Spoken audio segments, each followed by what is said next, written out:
Business statement. The Leader of the House. The Leader of the House, Andrea Leadsom.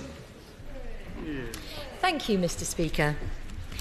The business for next week will be Monday the 26th of June, continuation of the debate on the Queen's speech on Brexit and foreign affairs. Tuesday the 27th of June, continuation of the debate on the Queen's speech on education and local services. Wednesday the 28th of June, continuation of the debate on the Queen's speech on health, social care and security.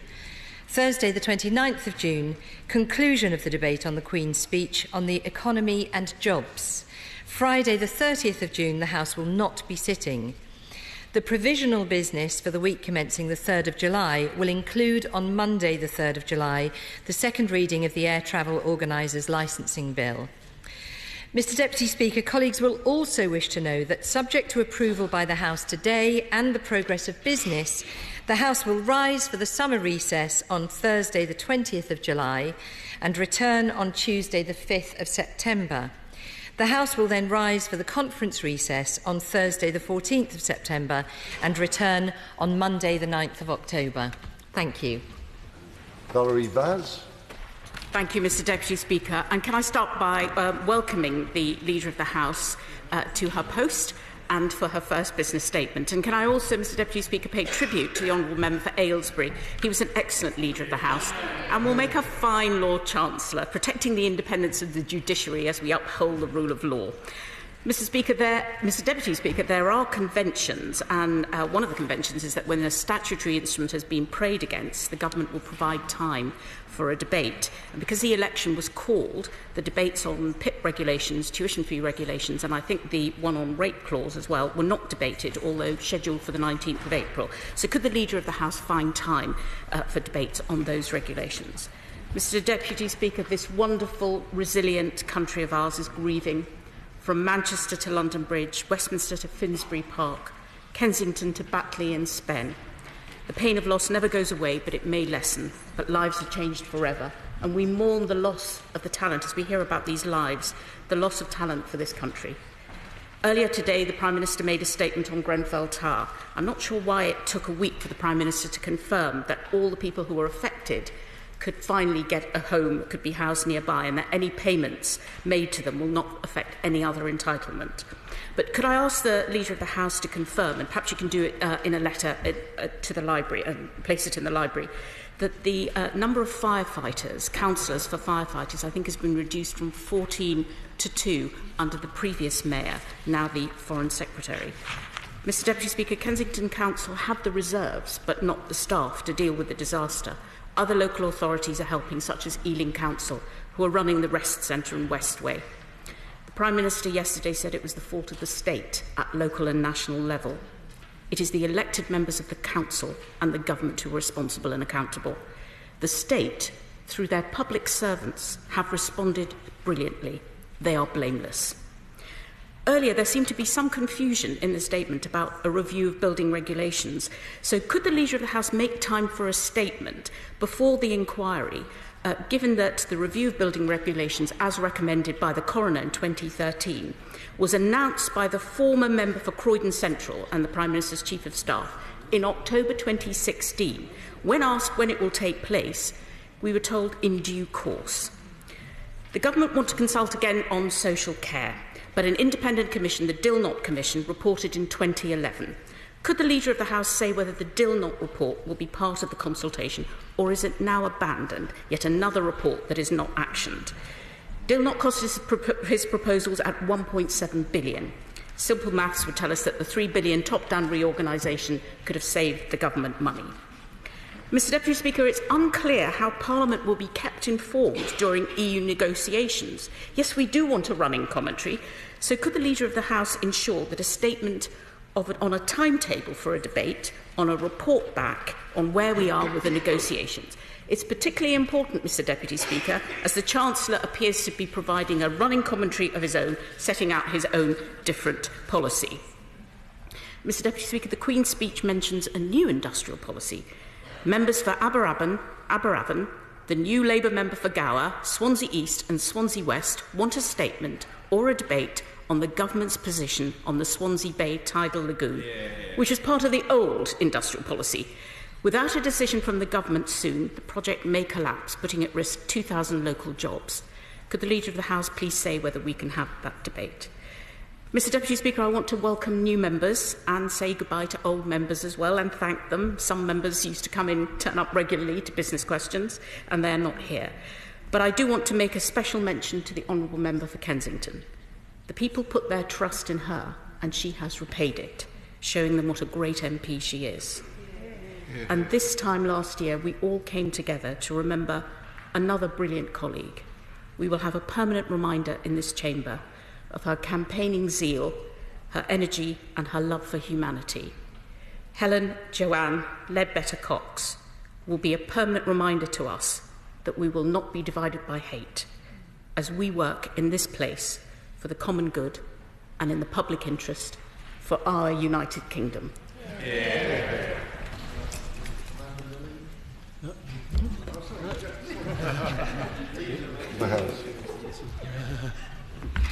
Thank you, Mr Deputy Speaker. It's early days for all of us. I fully understand. Hopefully you'll bear with me as I make mistakes too.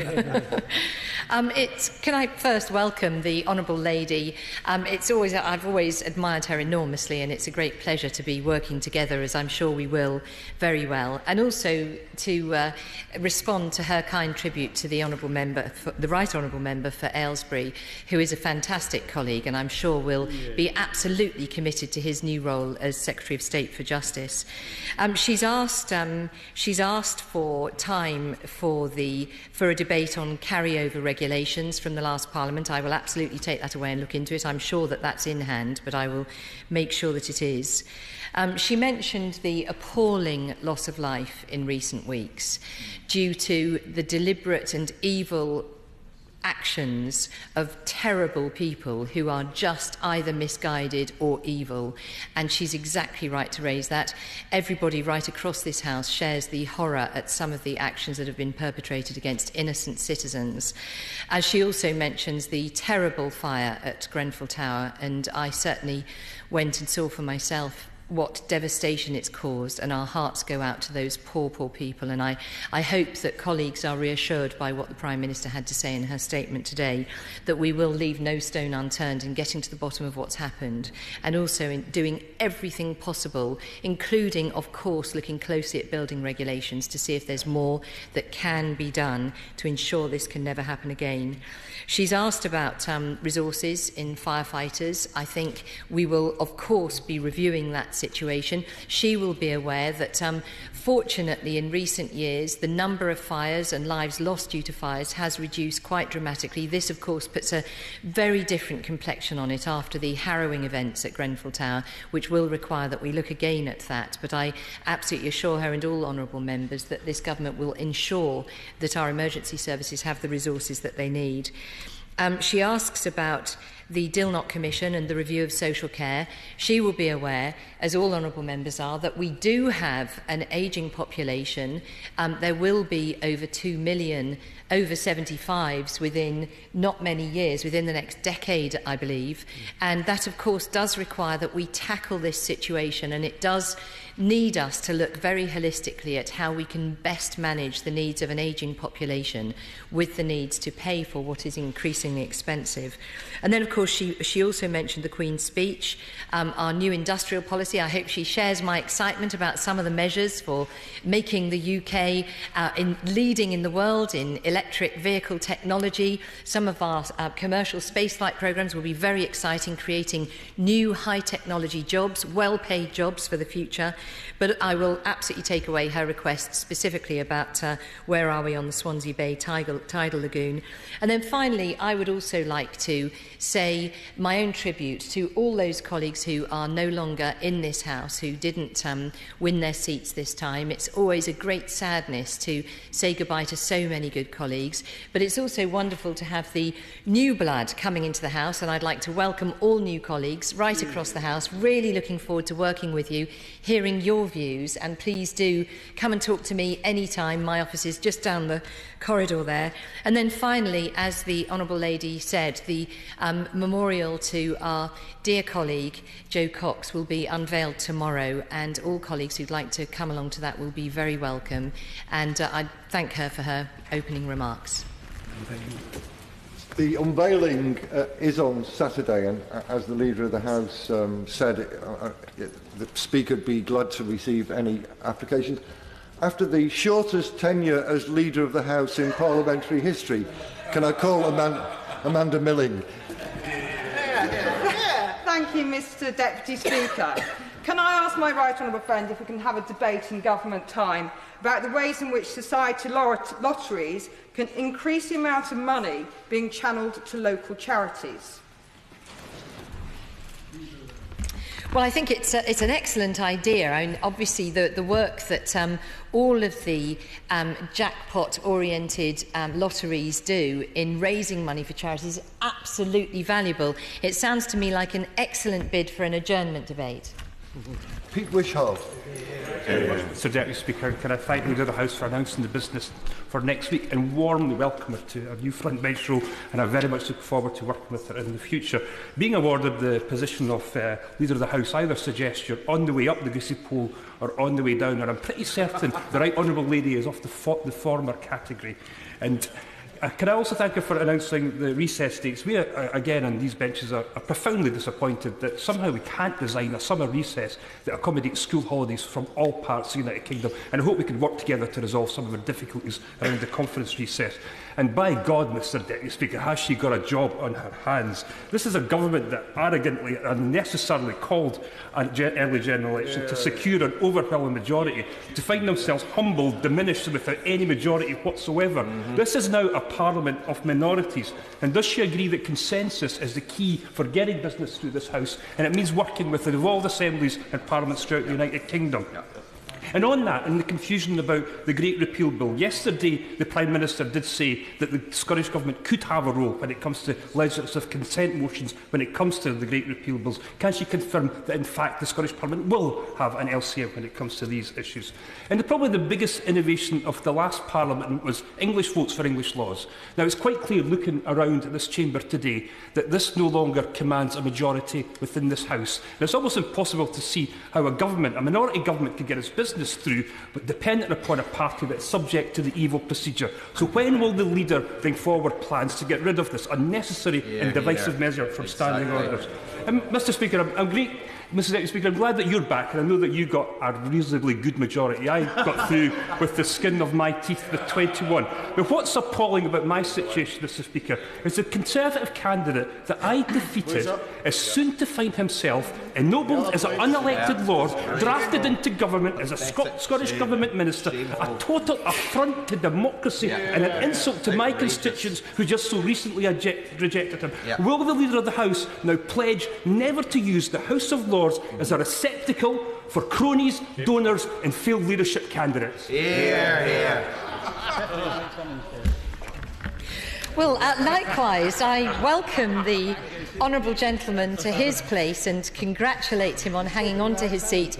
Unfortunately, a number of his colleagues didn't, and our own benches on this side are delighted at the outcome of the general election in Scotland. But congratulations to him, and I certainly look forward to working with him in this House. He mentions the issue of recess dates, and as we've already discussed, I will look at this. He will appreciate that these dates are also set to try and work around some of the challenges in this House, in this building, with work that's already scheduled. But I will certainly speak to Mr Speaker and to the Chief Whips about whether there can be more in future periods to accommodate the Scottish National Party's party conference. He says that we called a general election, and he is exactly right that we do not have a majority, and I think we've been very clear we accept that result. We're very disappointed, but nevertheless our commitment to consulting widely across all parties is there. As the Prime Minister has said, we want to be a listening government. We are seeking the support of course, of members across the House. And so, again, I do very much hope and wish that the Scottish Nationalists will support the democratic decision of the United Kingdom to, in last year's referendum, to leave the European Union. And on his point about a legislative consent motion, the Secretary of State for DECSU has made clear he wants to consult with the Scottish Nationalists and other DAs on the subject of the repeal bill, and a decision will be taken on whether an LCM is needed at that point. He finally mentions eval measures. That, of course, as he will know, was an attempt to ensure that where there are English-only matters being discussed, that English-only and Welsh MPs would be able to take part in those discussions. That is very important. And finally, on the subject of those who are ennobled, there are obviously decisions taken on merit and also on the grounds of political contribution right across the public sector of people who've given many years' service to the public sector. And I think that is a matter that is not for us. It is a matter for discussion at another time. Thank you, Mr Deputy Speaker. Julian Lewis. Thank you, Mr Acting Deputy Speaker. And may I warmly welcome the positive engagement between the new Leader of the House and the Shadow Leader of the House. Between them, they can achieve a great deal for backbenchers through these sessions. She will be aware that a number of select committees, including the Defence Committee, had to publish reports in great haste, given the suddenness of the announcement of the general election. As there is a hiatus and there are no select committees scrutinising departments at the moment, will she ensure that at least those departments that are obliged to produce responses to reports get on with the job, so that the incoming committees will be able to consider those responses at the earliest opportunities?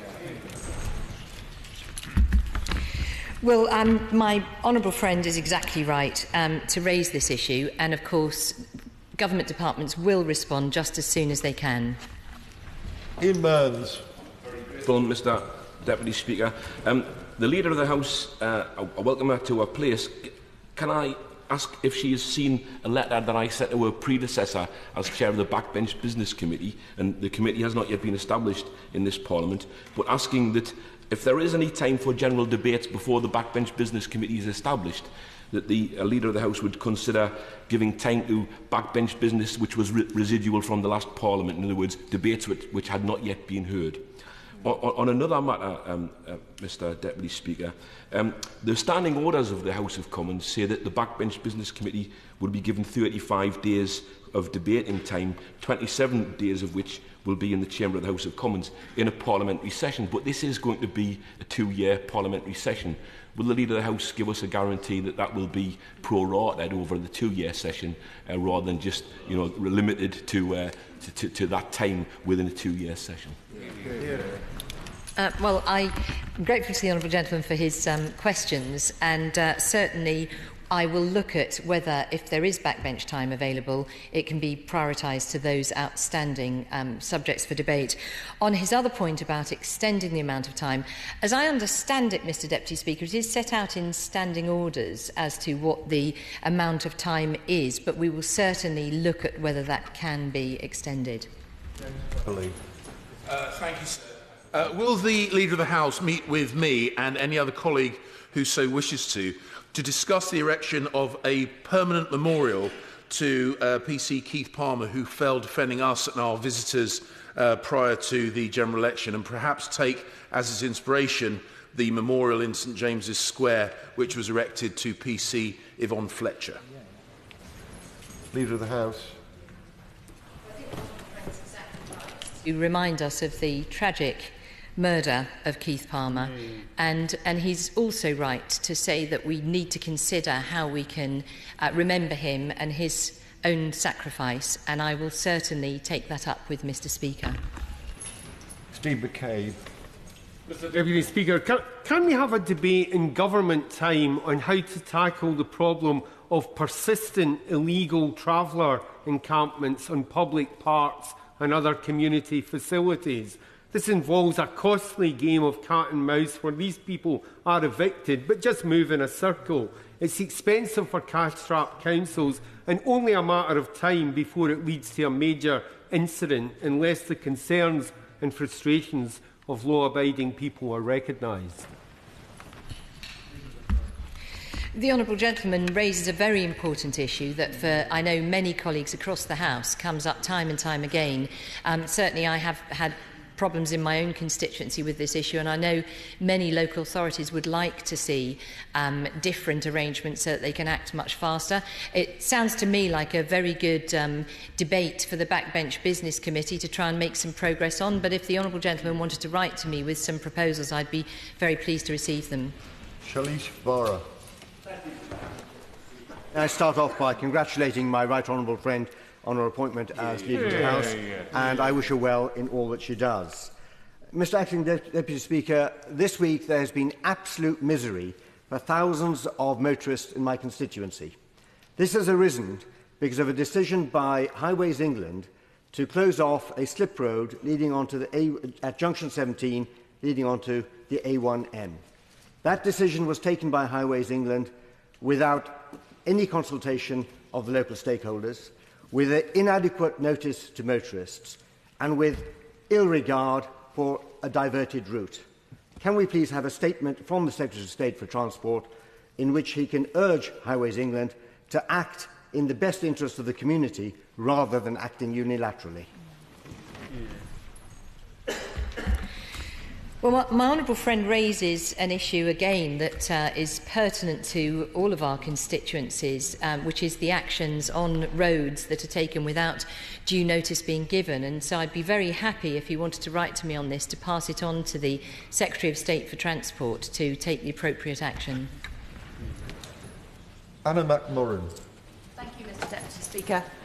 Is the Leader aware that yesterday Tesco announced they were axing 1,100 jobs in my constituency? This was done with no consultation with either the UK or Welsh Government, and some workers found out by social media they were losing their jobs. This is shocking and wholly unacceptable behaviour and will be devastating for all those concerned and their families.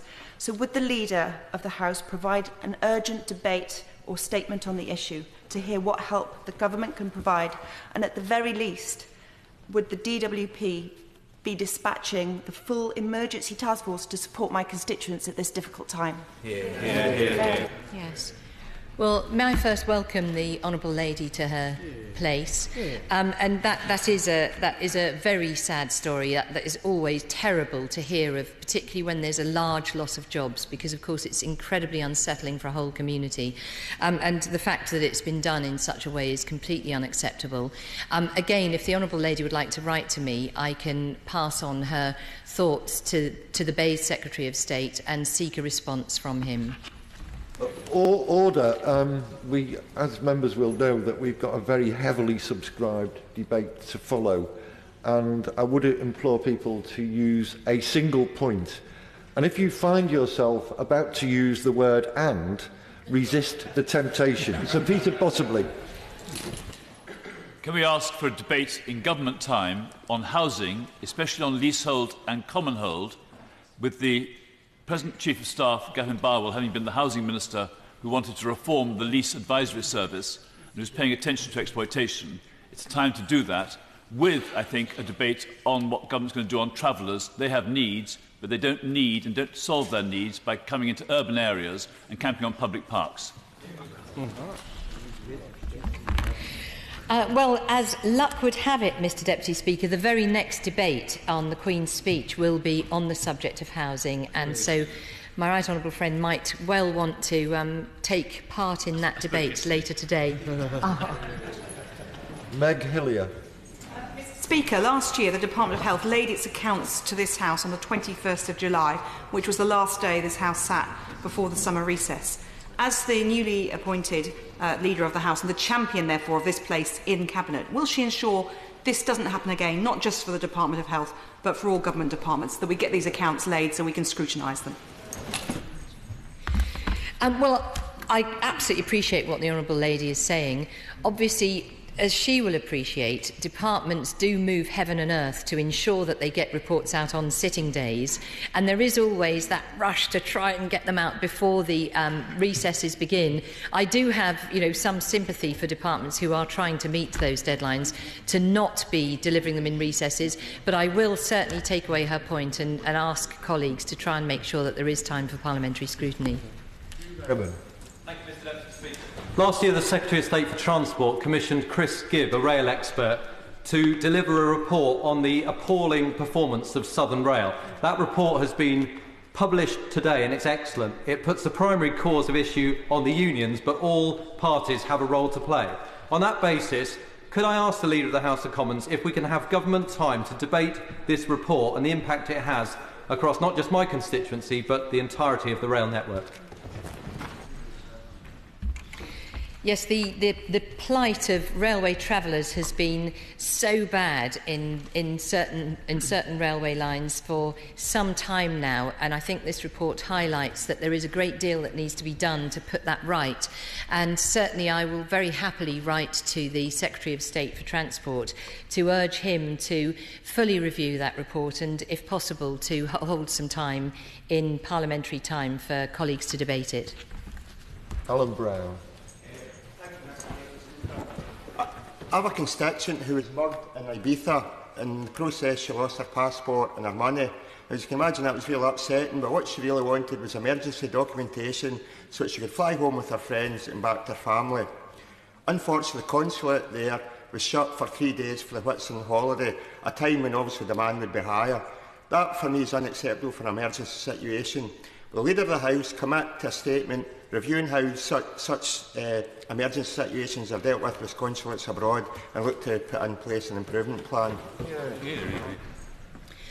Well, that obviously was a very difficult time for his constituent, and I'm absolutely sure that the House would want to try and address those situations. But if the honourable gentleman wants to write to me with the specific detail, then I can pass that on to the relevant people.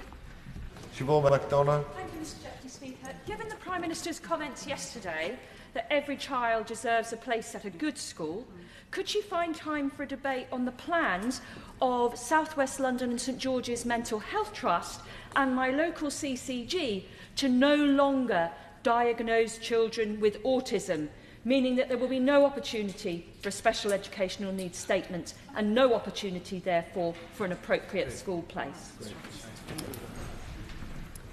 Well, I can certainly say to the Honourable Lady that the issue of children's mental health is very, very dear to my heart. It sounds as though she should apply for an adjournment debate, and I'm sure that all members will be very interested to hear. And on the face of it, I'm extremely sympathetic to her desire to see that decision overturned. Lefroy. Mr Speaker, could we have a statement as soon as possible from a Health Minister about NHS funding, particularly in the light of the savings which areas up and down the country, including mine in Stoke-on-Trent and Staffordshire, are being asked to make, which are entirely impossible for them to do without drastic impacts on patient services? Well, my honourable friend will be aware that, that this government is committed to significant real terms increases in funding for the NHS, but also that there are programmes in place to try and improve the efficiency, in particular CCGs and in particular hospitals. And if you would like to write to me with the particular situation in Staffordshire, then I would be very happy to pass that on to the Secretary of State. Marsha De Cordova. Thank you, Mr Deputy Speaker. So we have seen across London developers reducing their commitment to provide affordable homes. And yesterday in my constituency, the Battersea Power Station development had announced that they would be reducing their affordable home commitment by 250. They're using viability assessments to act as a loophole to reduce the number of affordable homes being provided. And for us to actually tackle the housing crisis here in London, we need to ensure that our developers are held to account in providing a decent level of affordable homes. So I'd like to ask the Leader of the House if it's possible to actually get a debate on how viability assessments are being used. Well, may I first welcome her to her place? And she's exactly right. Affordable homes is an absolutely vital part of a thriving economy and a society that is fair to all. Since April 2010, we have delivered more than 313,000 affordable homes, and our target is to deliver 400,000 new affordable home starts by 2020. As I mentioned to my right honourable friend earlier, the debate on the Queen's speech this afternoon includes housing, and she might well wish to have interventions made there. Anne-Marie Trevelyan. Thank you, Mr Acting Deputy Speaker. Would the Leader of the House consider my request for a debate in government time in the next few weeks on the Royal Navy's aircraft carrier HMS Queen Elizabeth and our continued NATO commitment as we return to a carrier strike capability? Yes, well, my honourable friend raises a very important subject. Billions of pounds are being invested in a growing Royal Navy, new aircraft carriers, frigates, submarines, patrol vessels, aircraft and support ships. And a very significant milestone for the Royal Navy and for the nation will be reached this summer when HMS Queen Elizabeth commences her sea trials. She will be accepted into the Royal Navy later in the year. It's a very exciting moment, and I'm sure this would make for a very interesting adjournment debate. Kerry McCarthy. Thank you, Mr Deputy Speaker. It's a pleasure to see you in your place, although can I say that I, for one, will greatly miss the the former Honourable Member for North East Derbyshire, who is a good friend and colleague. The previous government, since 2010, has been rather random in its use of pre-legislative scrutiny. For the Wild Animals in Circuses Bill, for example, it was clearly just a delaying tactic. To what extent will the 7 Brexit bills be subjected to pre-legislative scrutiny, and when can that start? Well, first, can I just say that I also will miss the honourable lady for North East Derbyshire. She was very good in this House, and like many members who've lost their seats, whilst we're delighted to see new colleagues, we all miss those who are not any longer here. There will, of course, be the need for broad consultation on all of our legislative programme. As I said at the start, we don't have a majority in this House, and so the need to take colleagues with us will be very real, and so there will be a lot of consultation, many opportunities for colleagues to give their views and their thoughts. Pursglove. Thank you, Mr Deputy Speaker. A number of my constituents are very concerned about the news that Eastern Garford Church of England School is going to be relocated across the county boundary into Rutland. So can we have a debate next week about the need for statutory processes to be properly followed and full consultation with parents before any changes such as this are made?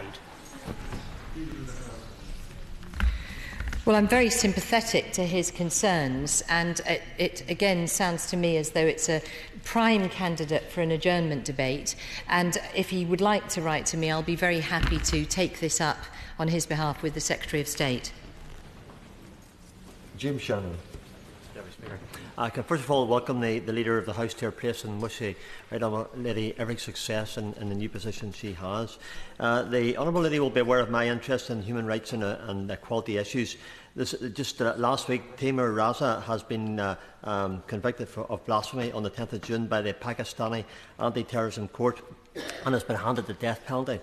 That is a flagrant violation of international law, and it's the first time someone has been charged under Article 285C of the Penal Code, which prohibits blasphemy for an offence in social media. The sentence also sets a deeply worrying precedent from the Anti-Terrorism Court and raises serious questions about the use of anti-terrorism legislation to deny citizens their right to freedom of religion or belief and expression. Could I ask the Leader of the House, would she agree to a statement or a debate on this very important issue? Well, I'm grateful to the honourable gentleman for raising this case, and I'm sorry to say it's not something I've been aware of before, but if he'd like to write to me on it, I will certainly be happy to take it up. David Linden. Can we have a debate in government time about child poverty?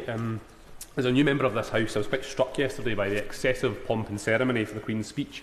I just wish the British state would put half as much effort into making sure children in Glasgow East didn't go to bed hungry last night. Therefore, can we have a debate on child poverty? Well, Well, can I first welcome the honourable gentleman to his place, and I absolutely share his concern about child poverty. He will be pleased to know, as will all members, that child poverty has reduced as employment in this country has reached much higher levels, and the numbers of workless families has reduced significantly. But nevertheless, he's right, it's an incredibly important subject, and it may well be something that he will want to raise as a backbench committee debate in due course. Diana Johnson. Thank you. Can I welcome the Right Honourable Lady to her new position? In light of the statement made earlier by the Prime Minister about Grenfell Towers and the tragedy there, I've been contacted by a constituent in relation to the hospital in Hull, which is a tower block which had cladding put on it a couple of years ago, raising concerns about whether that cladding is safe. I wondered if it would be possible for the Department of Health, the Secretary of State for Health, to make a statement about all NHS buildings that the public may be concerned about.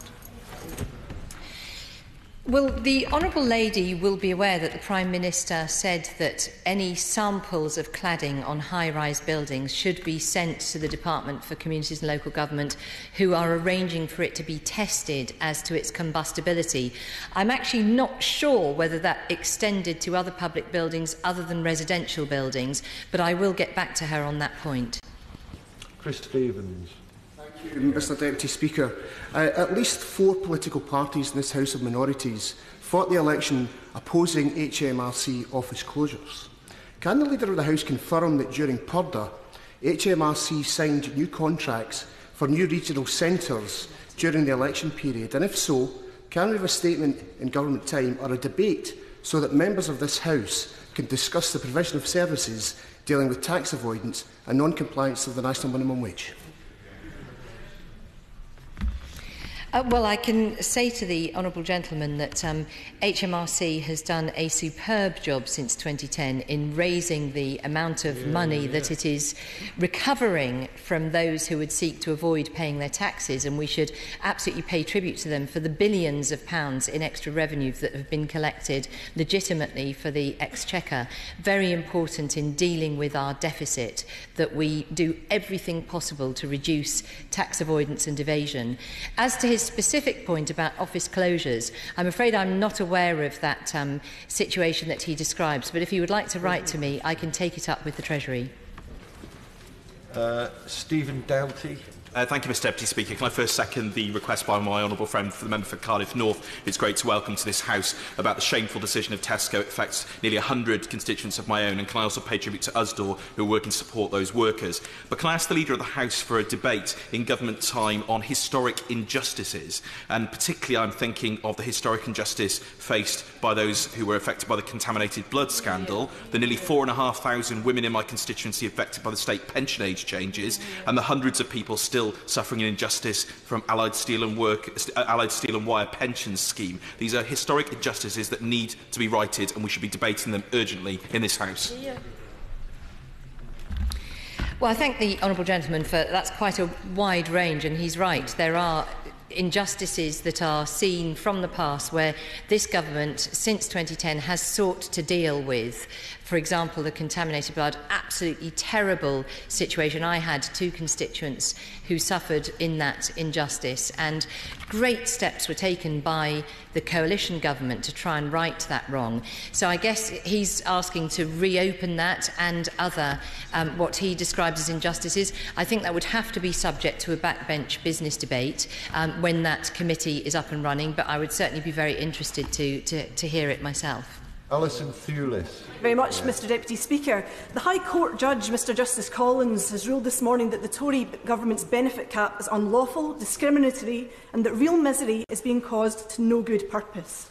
Will the government now act immediately, not duck as they did with the SI committee on the rape clause, and stop wasting public money on appeals to this? Will they now bring forward an urgent statement scrapping the rape clause and scrapping the two-child policy? Absolutely.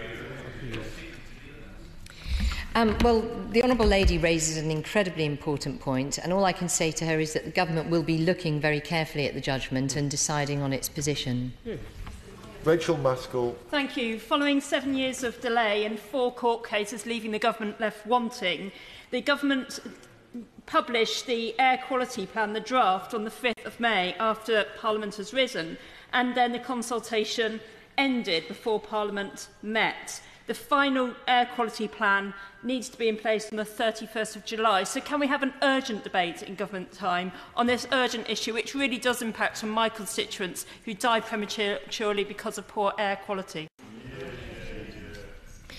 Well, she's right to raise what is a very significant and serious public health issue, and as the Secretary of State for DEFRA until recently, I was very closely involved with the enormous amount of work that's gone into producing the air quality consultation. She's right that the plans will be published at the end of July, and what I can say to her is that government is firmly committed to improving the UK's air quality, and that's why we've committed more than £2 billion since 2011 to increase the uptake of ultra-low emissions vehicle and to support greener transport schemes with a further £200 million in the 2016 autumn statement. There's a lot that needs to be done, and it's a complex scenario which she knows very well, as I do, but I do believe that we will be able to make strong progress very soon.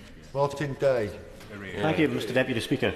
Like many of the returning members, I was contacted by several constituents just prior to dissolution concerning the issue of the Road Chef Employee Benefits Trust and the compensation due to its beneficiaries.